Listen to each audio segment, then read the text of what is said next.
자, 5월 한 달 동안의 가정에 대한 말씀을 드렸는데, 가정의 중요성을 모르는 사람은 한 사람도 없을 것입니다. 가정에서 태어나고 가정에서 인격이 형성되어지고 가정에서 인생이 시작이 되는 것입니다. 왜 사람이 삐뚤어지고 잘못된 길을 가는 것일까요? 가정에서 뿌리를 잘 내려야 사회 속으로 잘 뻗어나가게 되어지는데, 가정의 토양이 좋지 못하다 보니까 뿌리를 내리지 못하고 인생이 흔들리고 어려워지는 삶을 살아가게 되는 것입니다. 그래서 탈무드에 보면 가정은 사람이 사람답게 사는 방법을 가르치는 최초의 교육기관이라고 했습니다. 근데 현 시대를 살아가는 가정들은 너무나 바쁘게 돌아가는 사회 속에서 빠르게 변하고 있는데, 과거에는 대가족에서 이제는 핵가족이 되었고요. 그리고 이제 홀로 사는 가구들도 점점 늘어나고 있다는 거예요. 부부들 가운데 맞벌이 하지 않는 부부가 없을 정도로 맞벌이 하다 보니까 자녀들이 방치가 되어져서 어린이집이나 혹은 학원 같은 데 시간을 보내는 경우가 많고, 가정의 기능을 제대로 발휘하지 못하고 있다는 거죠.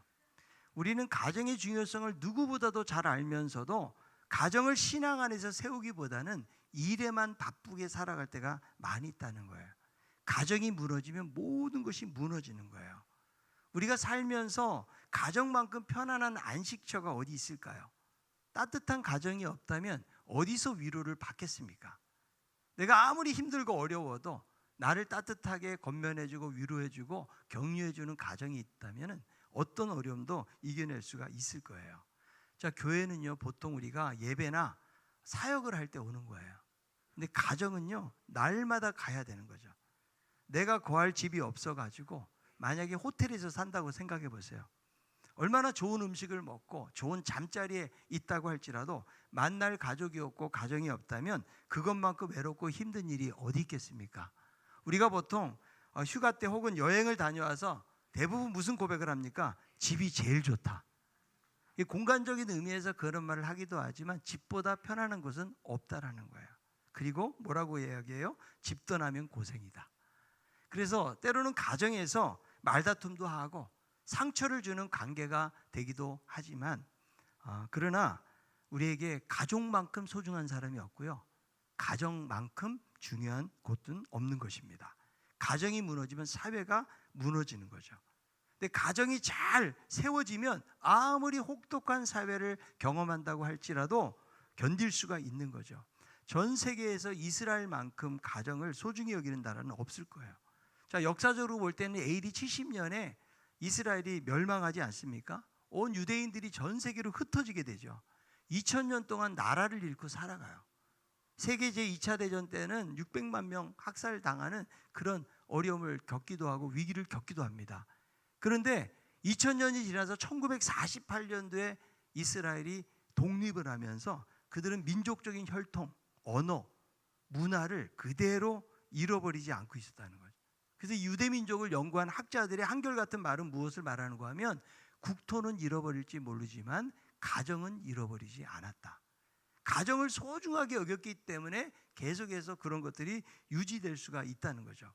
우리나라도 건강한 나라가 되기 위해서는 건강한 가정을 이루어야 돼요. 자, 우리 교회가 어떻게 하면 건강한 교회가 될 수 있을까? 건강한 가정이 생기면 교회도 건강해질 수밖에 없다는 것입니다. 가정은요, 세상에서 가장 행복한 곳이 되어야 돼요. 가정은 하나님이 만드신 곳이기 때문에 작은 천국 같은 곳이 되어서 편안한 안식처가 되고 행복을 맛보는 곳이 되어야 된다는 거예요. 자, 그렇다면 그리스도인의 가정은 어떻게 하면 행복을 맛보고 천국을 경험하며 살아갈 수가 있을까? 오늘 이 말씀을 통해서 핵심이 이거예요. 하나님이 세우셔야 된다는 거예요. 하나님이 세우시는 가정은 어떤 가정이어야 되는 것입니까? 시편 127편은 솔로몬의 시이고요, 성전에 올라갈 때 노래는 부르는 노래로 되어 있습니다.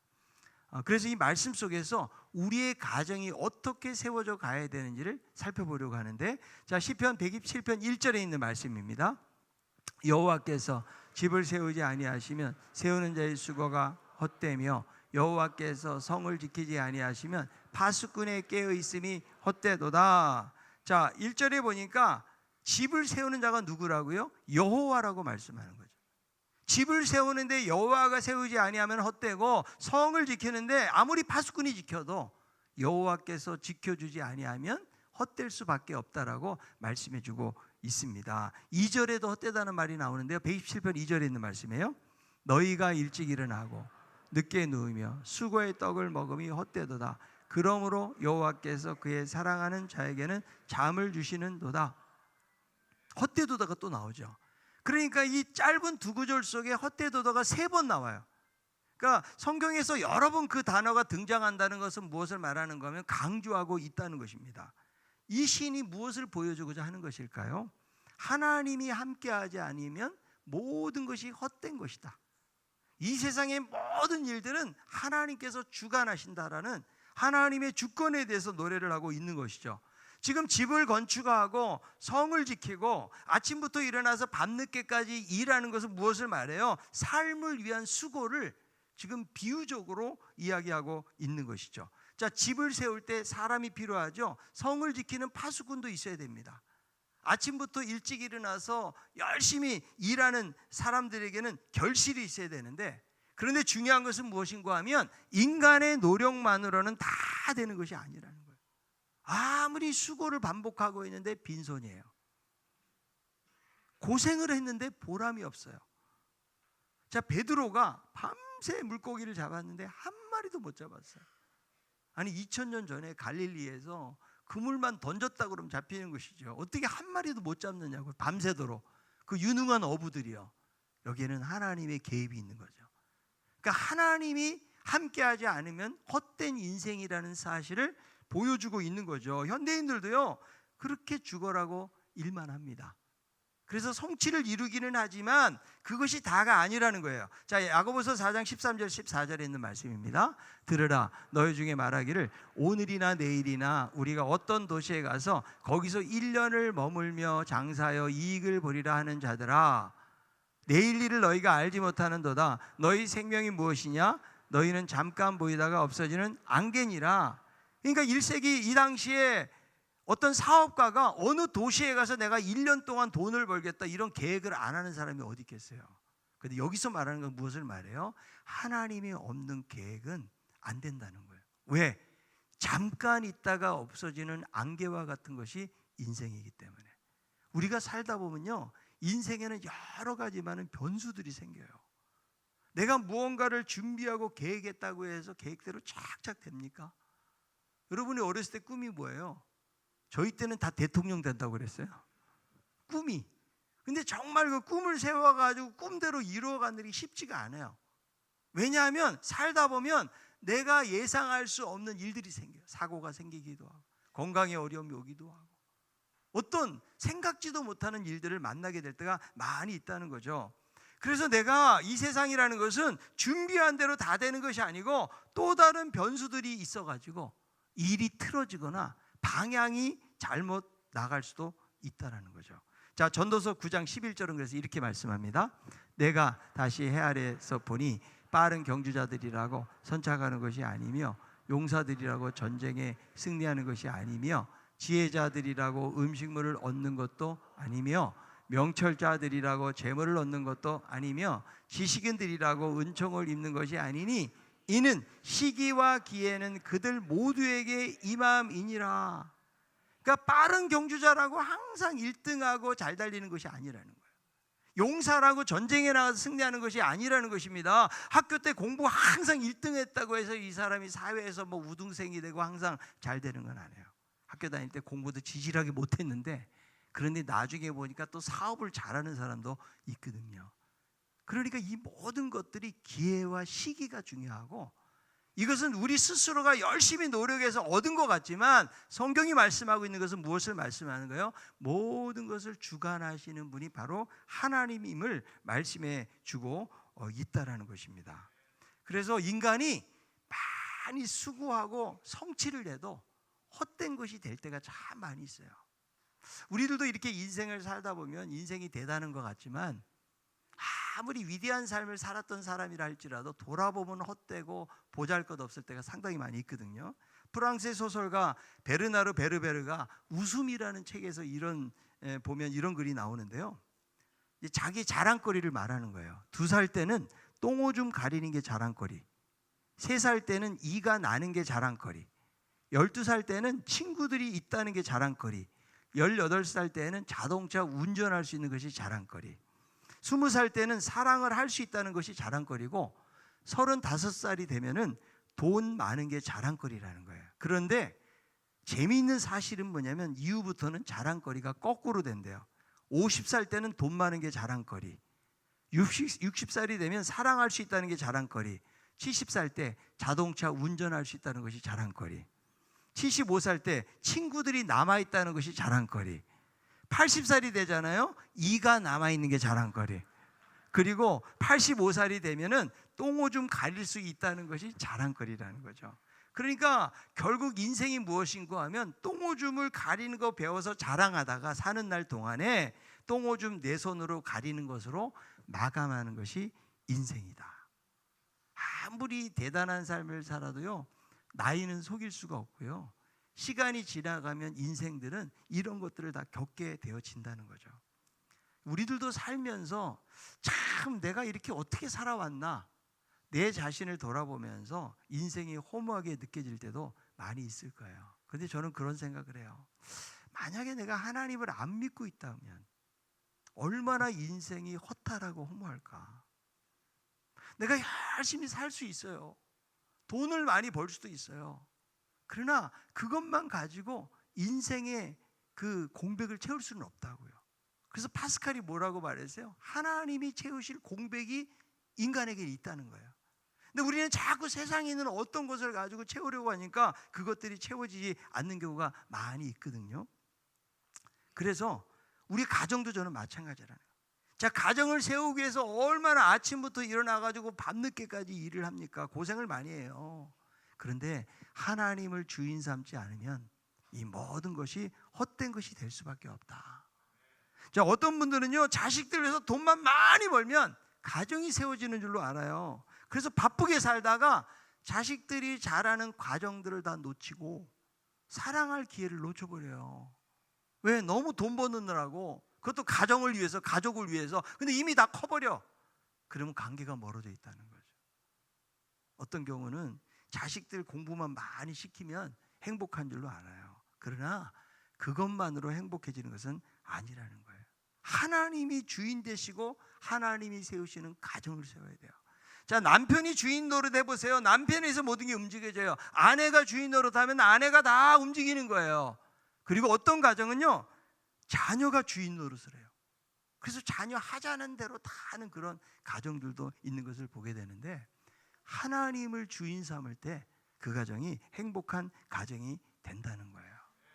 그래서 우리는 하나님이 내 인생의 주인입니다라고 고백하지만 막상 우리의 가정에서는 내 방식대로, 내 경험대로, 내 지식대로, 내가 살아온 삶의 생각대로 살아갈 때가 참 많이 있거든요. 그럴 때 우리는 헛됨을 깨달을 수밖에 없다는 거죠. 그래서 하나님을 주인 삼는 가정은 항상 따라오는 것이 무엇일까요? 말씀과 기도가 있는 거예요. 하나님이 우리 가정을 향해서 다 뜻이 있겠지. 지금 이렇게 누가 힘들어하는데, 어려워하는데, 우리 자녀들이 이렇게 어려운데, 그러나 기도할 때에 하나님이 분명히 길을 열어주시겠지. 여러분, 이런 믿음을 가지고 나아가는 거예요. 그래서 우리 모두가 하나님이 중심이 되어서 하나님의 선한 뜻을 이루어야 돼요. 가정에 무슨 문제를 만났을 때 각자 알아서 해결하는 가정이 아니고 함께 모여서 기도하고 함께 나눔을 갖는 거예요. 여러분, 교회도 소중한 이유가요, 여러분들이 예배만 드리고 이렇게 가면은요, 내 아픔과 어려움을 누구에게 말할 데가 없어요. 이것만 가지고는 우리의 영혼의 풍족함을 얻을 수가 없습니다. 그래서 목장에서 모여서 내가 이렇게 사는데 힘들고 어려웠다고, 내 마음속에는 상처와 아픔을 나누고 함께 기도해주고, 야, 나를 이렇게 생각해주고 나에게 관심을 가지고 내가 정말 힘들고 어려울 때, 내가 아플 때 나를 위해서 기도해주는 공동체가 있구나. 여러분, 그것이 얼마나 세상을 살아가면서 힘이 되는지 몰라요. 사회는요, 뭔가 돈을 줘야 돼요. 그래야 도와줘요. 그런데 이 교회 공동체는 내 아픔과 어려움들을 우리가 허심탄회하게 나눌 수 있는, 기도 부탁을 하고, 그리고 함께 어떤 안타까움을 만나면 우리가 또 기도해 줄 수 있다는 거, 이것이 얼마나 귀한 일인지 모르는 것입니다. 그래서 진정한 복은 하나님으로부터 온다는 사실을 우리는 기억하고, 이것을 시편 128편에서도 그렇게 말씀해주고 있는데 누가 행복하다고 이야기하는가? 자, 128편 1절에 있는 말씀이에요. 여호와를 경외하며 그의 길을 걷는 자마다 복이 있도다. 그러니까 성경에서 말하는 행복은요, 세상에서 성공한 사람, 돈 많이 번 사람, 그리고 높은 위치에서 어떤 명예를 가지고 있는 사람을 복 있다고 말씀하지 않아요. 하나님을 경외하면서 그의 길을 걷고 있는 사람이에요. 그러니까 결과가 아니라고요. 이 과정 속에 있는 사람이에요. 내가 지금 넉넉하지는 못하다 할지라도 하나님을 경외하고 그 길을 따라서 순종하고 가고 있다면, 비록 나에게 이루어지지 않는 일들이 많고 어쩌면 초라한 삶을 산다고 할지라도 그 사람이 가장 행복한 사람이라는 거예요. 자, 옆에 있는 분에게 당신이 하나님을 경외한다면 가장 행복한 사람입니다.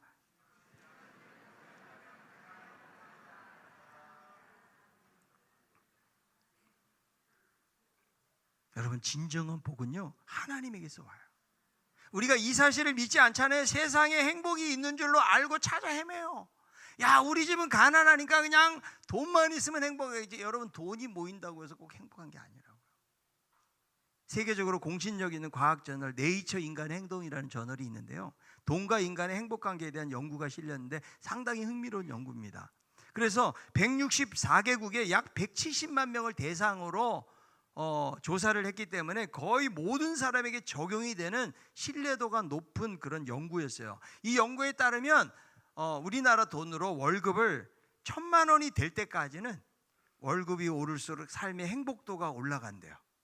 그런데 일단 1,000만 원이 넘어가는 순간부터는 삶의 행복도는 급격도로 떨어지게 되어 있다는 거예요.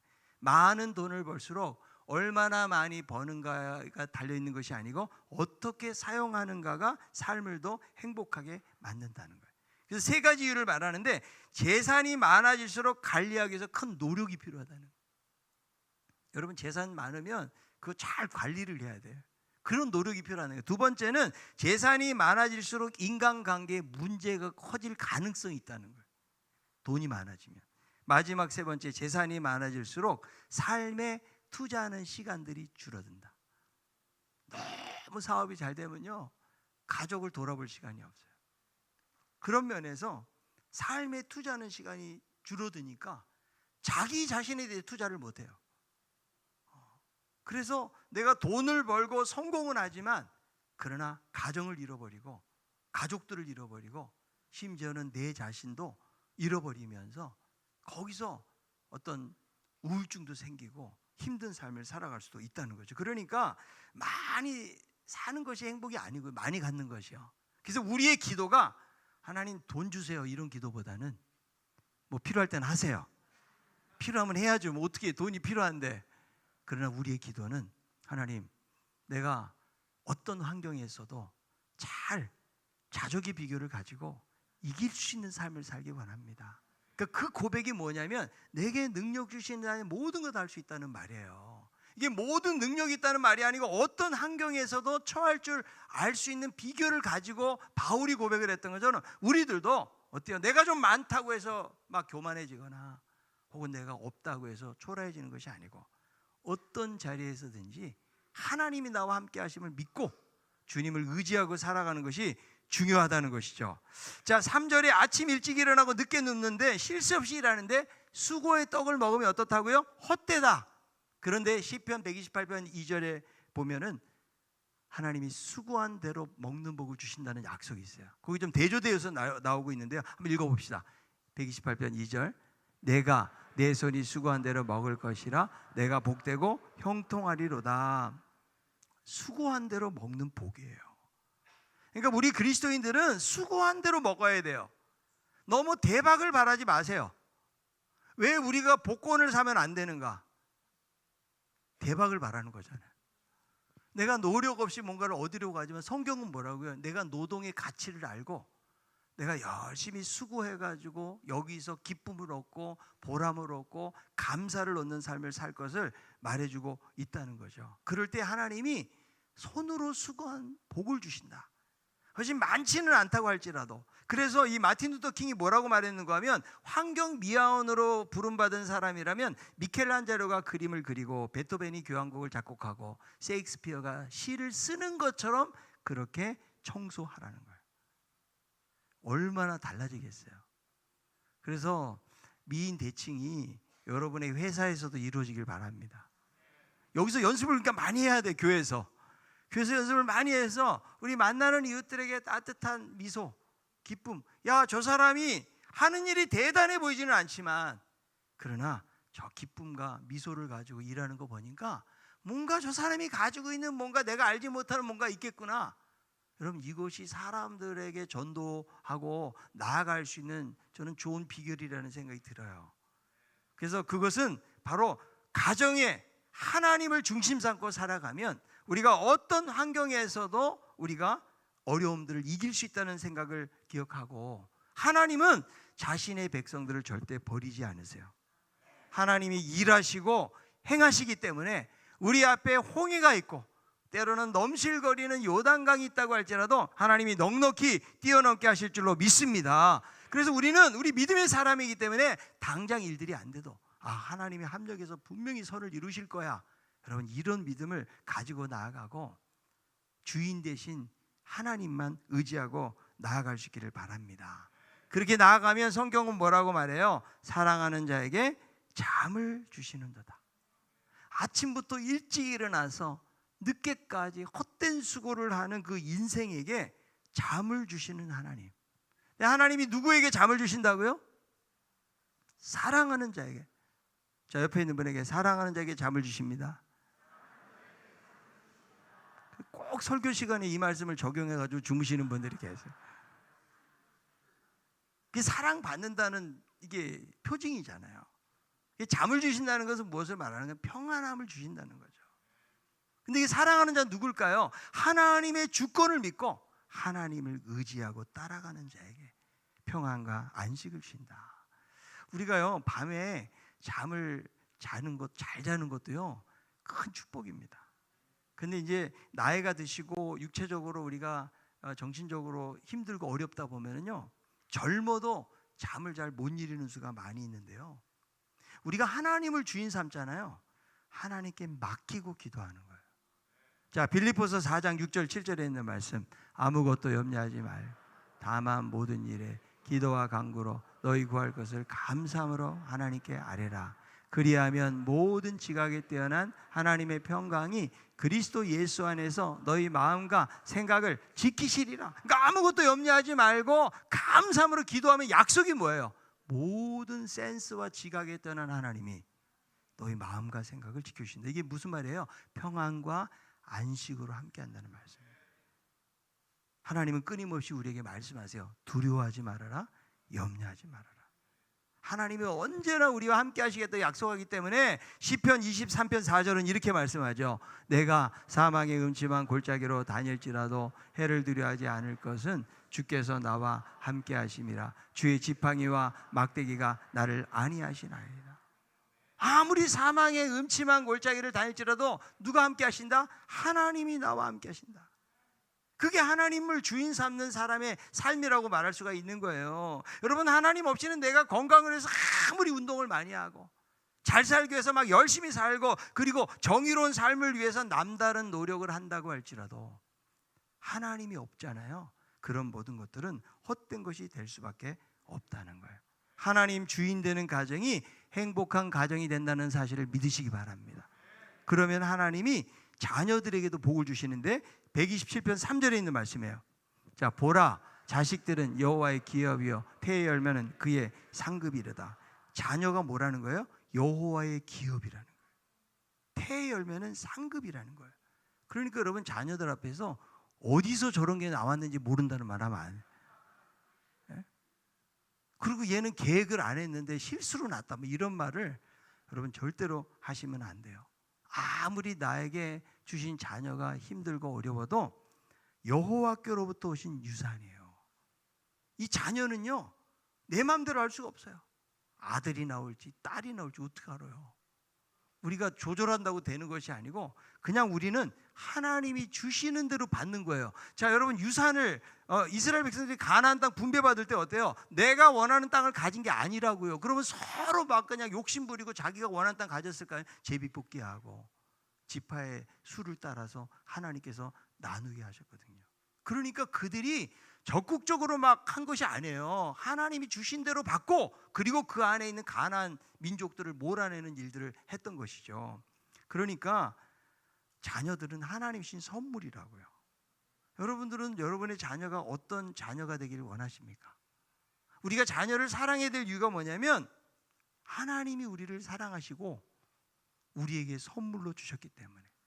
아무리 자녀의 몸이 불편하고 때로는 장애를 가지고 있어도 어쩌면 다른 사람들에게 얘가 아무것도 한 것도 없고 내보이기 힘들 만한 자녀라고 할지라도 하나님이 주신 선물이라는 사실을 기억을 해야 돼요. 그래서 이 자녀는 내 마음대로 키우는 것이 아니고 하나님이 기업으로 상급으로 주셨으니까 자녀에 대한 소중한 가치를 가지고 자녀들을 키워야 돼요. 그리고 여러분, 자녀들이 좀 뭘 못한다고 너무 타박하면 안 돼요. 우리가 미래를 알지 못하는데 우리가 미래를 다 결정해. 우리가 너 공부 못하는 거 보니까 너 분명히 너 나중에 직업도 그럴 것이고 이런 불안을 부모들은 갖거든요. 그런데 하나님이 우리의 자녀들을 통해서 어떻게 역사하실지는 아무도 모르는 거예요. 우리는요, 어떻게 하면 자녀들을 위해서 계속 기도하는 거예요. 하나님이 그 길을 인도해 달라고. 부모가 어떻게 하느냐에 따라 자식들이 달라지는데, 자, 시편 127편 4절 5절에 있는 말씀이에요. 젊은 자의 자식은 장사의 수중에 화살 같으니 이것이 화살통에 가득한 자는 복되도다. 그들이 성문에서 그들의 원수와談판할 때에 수치를 당하지 아니하리로다. 자, 젊은 자의 자식이 뭐라고요? 장사의 수중에 있는 화살이라는 거예요. 화살은요, 전쟁할 때의 무기잖아요. 그러니까 자기를 보호해 주는 무기가 되는 거죠. 이 화살이 부모의 힘이에요. 그래서 고대 사회에서는 다산의 축복이 있는 거죠. 아이를 많이 낳으면 일단은 노동성이 많아지는, 생산성, 그죠? 그래서 많이 낳는 것이 하나님의 축복이라고 이야기를 하고 있거든요. 그래서 계속 자녀를 통해서 믿음이 이어져 가는 것이, 이것이 놀라운 축복이다. 이 화살은요, 어디에 조준하느냐에 따라서 방향이 달라져요. 하나님 주신 자녀들을 내가 어떻게 기도하고 어떻게 양육하고 키우느냐에 따라서 자녀들의 미래가 달라지게 되어진다. 무엇보다도 우리 부모들은 자녀들이 하나님이 주인 되심을 믿고 따르는 자녀가 되게 해야 돼요. 자, 우리가 안타까울 때가 있거든요. 우리 자식을 공부를 다 못 시켜. 경제가 약해서요. 그럼 부모들은 다 해주고 싶은 마음이거든요. 근데 그것만 가지고 자녀들을 다 살릴 수가 없다고요. 그들이 하나님을 믿고 하나님을 경외하는 것이 지식의 근본이라는 사실을 믿고 그것을 따르고 살아가면 자녀들이 아무리 험난하고 힘든 삶을 살아도 그때 주인 되신 하나님을 찾고 거기서 신앙으로 모든 환경들을 이기게 되는 거예요. 그냥 부모가 아끼고 도와주고 다 챙겨주고 했다고 해서 자녀들의 삶이 온전해지는 것이 아니라는 거예요. 그래서 우리가 해야 될 일은 뭐냐면 하나님을 경외하고 하나님을 주인 삼는 자녀들로 세워가는 것이 너무나 중요하다. 자, 당장에는요, 자녀들의 삶이 내 마음에 쏙 들지 않을 수도 있어요. 미래를 생각하면 걱정이 될 때도 있어요. 그러나 하나님이 행하실 것을 바라보고 우리는 기도하고 축복하는 삶을 사는 거예요. 얼마 전에 어버이날에 우리 아들이 편지를 보냈어요. 편지를 보냈는데 갑자기 영어로 편지를 보냈어요. 이 짧은 이 한 문장이지만 영어로 보내니까 일단 좀 색다르더라고요. 왜냐하면 한글은 그냥 뻔하게 딱 보이는데 이거는 해석을 해봐야 되잖아요. 그래서 편지를 보냈는데 제가 감동의 무게가 있어서 여러분에게 일부분을 좀 소개를 하려고 하는데요. 부모님이 목회하는 것이 가장 불편한 일이기도 하지만 되게 솔직하게 썼어요. 가장 행복한 일이기도 합니다. 부모님 덕분에 사랑하는 법을 배웠고 지금은 그것이 내 평생에 가장 중요한 일이라는 사실을 알게 되었습니다. 무엇보다도 저에게 복음과 예수님을 가르쳐 주셔서 감사합니다.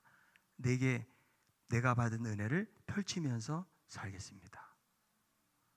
그래서 제 아내에게는 잠자는 인형을 선물했대요. 맨날 잠 안 자고 공부만 하고 막 바쁘게 사니까.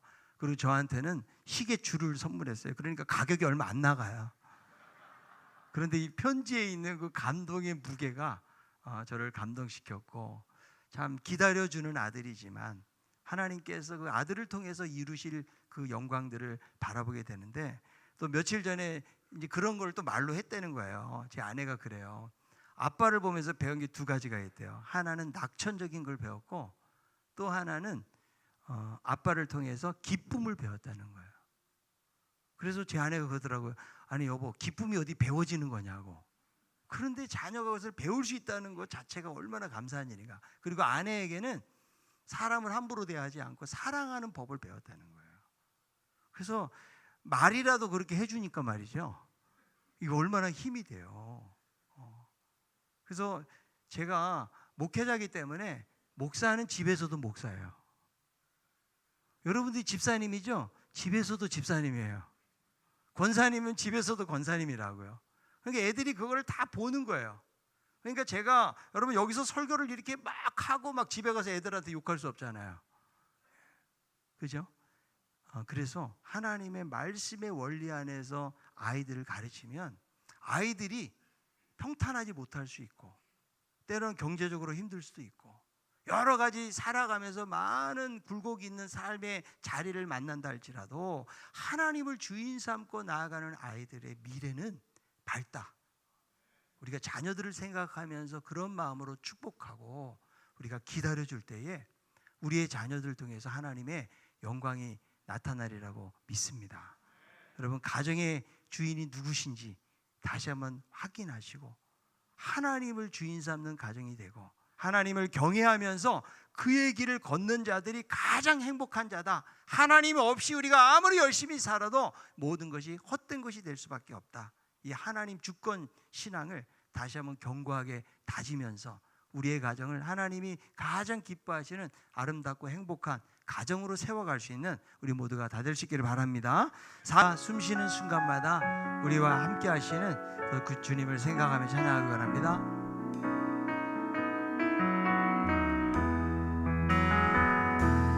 날마다 숨 쉬는 순간마다 내 앞에 어려운 일 보내 주님 앞에 이 몸을 맡길 때 슬픔 없네 두려움 없네 주님의 그 자비로운 손길 항상 좋은 것 주시도다 사랑스레 아픔과 기쁨을 수고와 평화와 안식을 날마다 주님 내 곁에 계셔 자비로 날 감싸주시네 주님 앞에 이 몸을 맡길 때 힘주시네 위로함 주네 어린 나를 품에 안으시사 항상 평안함 주시도다 내가 살아 숨을 쉬는 동안 살피신다 약속하셨네 인생의 어려운 순간마다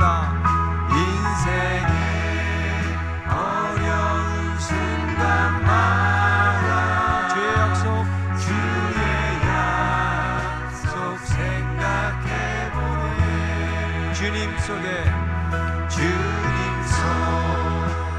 믿을 잃지 않아 말씀 속에 위로를 얻네 말씀 속에 위로를 얻네 주님의 도우심 바라오며 모든 어려움이 이고라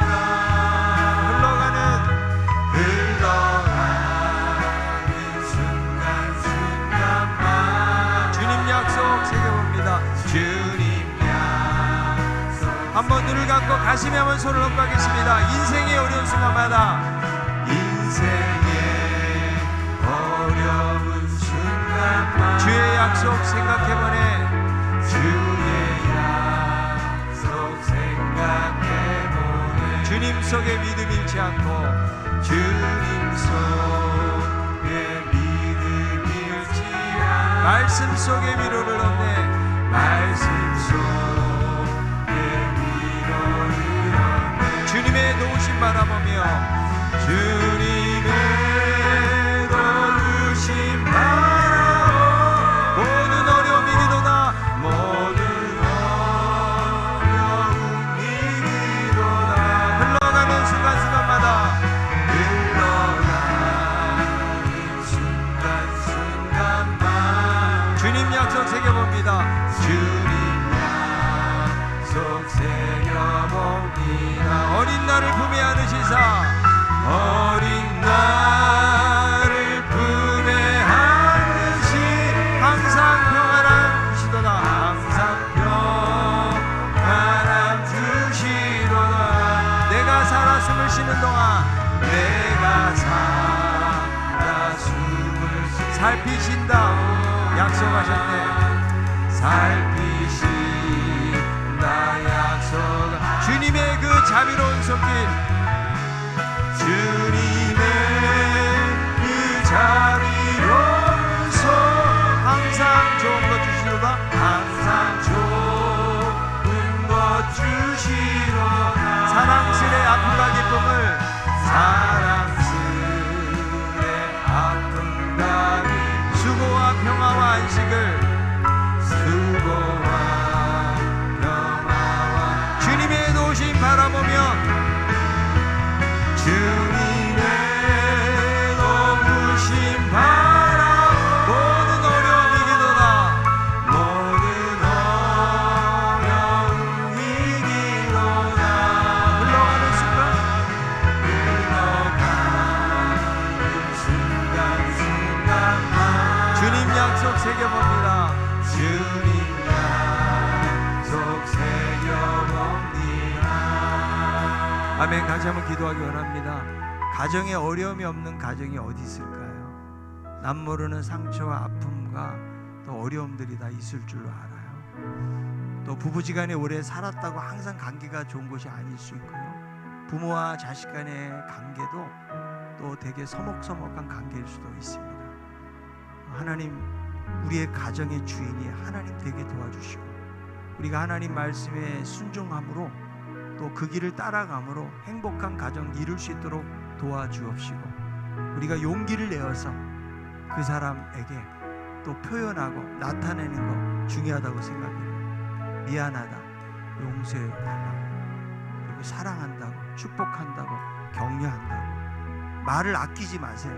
아끼다가 나중에 기회를 잃어버려요. 지금 있을 때 그런 언어들을 통해서 우리 다른 가족들의 상처를 치유해주고 또 잘 또 돌봐주는 마음들이 필요하다고 생각을 합니다. 오늘 말씀을 생각하면서 하나님 주인 삼는 가정 되게 하시고, 그리고 우리의 자녀들이 나아가는 길도 하나님 인도하시고, 또 믿지 않는 가족들 하나님 주께로 돌아올 수 있도록 도와달라고 이 말씀을 생각하면서 같이 한번 한 목소리로 간절히 기도하겠습니다. 하나님 아버지, 은혜를 감사합니다. 우리 하나님께서 아버지 우리의 가정을 아시는 아버지, 남 모르는 상처와 아픔과 눈물 있는 가정들도 있습니다. 하나님께서 위로하여 주시기를 원합니다. 하나님을 주인 삼게 도와주셔서 하나님의 말씀 안에 순종하며 살게 도와주시고, 하나님 다른 가정들보다 넉넉하지는 못한다 할지라도 말씀이 살아있게 하시고, 하나님 기쁨이 살아있게 하시고, 웃음이 살아있게 하시고, 하나님이 정말 기뻐하시는 아름다운 가정으로 세워갈 수 있도록 도와주시기를 원합니다. 하나님 아버지, 우리들은 가깝다고 하면서도 속에 있는 마음을 헤아리고 하나님 우리가 읽어주지 못할 때가 많이 있습니다. 사랑한다고 고백하게 하시고, 축복하게 하시고, 격려하고 위로하게 하시고, 하나님 관계 회복 있게 도와주시옵소서. 서먹해진 관계가 친밀한 관계로 변화되게 하시고, 놀라운 아버지 주의 은혜를 경험하는 그런 귀한 시간들이 될 수 있도록 도와주시고, 아무리 아버지 하나님 우리가 열심히 살아도 하나님 없는 열심이 헛되다는 사실을 기억하게 하셔서 하나님이 세우시는 인생, 하나님이 세우시는 가정 되게 하여 주시옵소서. 주님이 친히 도우실 줄로 믿습니다. 하나님 아버지, 가정마다 아픔과 문제가 없는 가정들이 어디 있을까요? 우리들도 열심히 살려고 애쓰면서 살지만 여전히 가까운 가족들에게 친밀함보다는 하나님 내가 하고 싶은 말들을 쏟아놓고 또 때로는 화를 내고 하나님 그래서 관계가 서먹서먹해지고 멀어진 관계 속에 있지는 않은지요.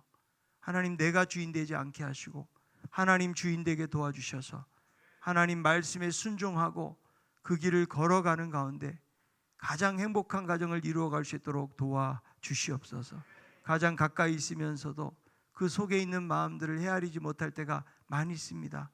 우리가 속으로는 사랑한다고 하면서도 사랑을 표현하지 못할 때도 많이 있습니다.